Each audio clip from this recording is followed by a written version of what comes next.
Una ang epic finale sa Encantadia Chronicles Sangre Unya.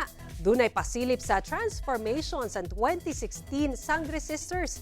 Samtang sa magpakailanman, atong sayron ang istorya sa viral nga inahan nga nakapatandog sa netizens. Ani ang report.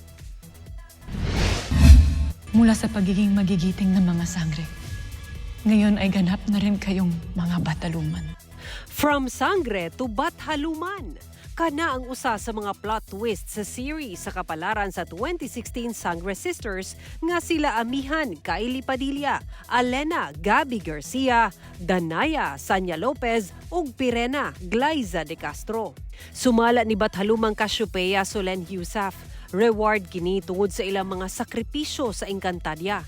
Goosebumps sab ang Encantadix tungod sa Bathalumang transformations. Say sab sa netizens, promoted na daw ang 2016 Sangres. Usa pa ka plot twist sa episode kagabi, nabuhi pagbalik si Lira Mikey Quintos ug gipanganak niya ang bag-ong sangre nga si Ibrahima. Angay gyud atangan sa finale unya ang mahimong kapalaran ni Mira Kate Valdez ug sa mga bag-ong sangre sa Encantadia Chronicles Sangre sa GMA Prime 8 p.m. pagkahuman sa 24 oras. Samtang sa magpakailanman, bida ang viral nga inahan nga nakatandog sa netizens. Giuluhan nga ang inang hindi sumuko, the Nanay Minerva Panganiban story.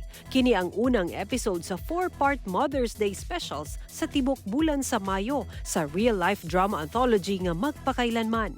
Istorya kini ni Minerva nga nag-viral online tungod sa sunod-sunod nga nahitabo sa iyang mga anak kung asa dunay dili makalakaw. Dunay usa nga dunay schizophrenia ug gawas niini nangita sab siya og hustisya alang sa bana ug laing anak nga gipatay. At ang ikini sa Magpakailanman ugma May 9, 8:15 p.m. sa GMA. Sara Hilomen Velasco, 1 Mindanao.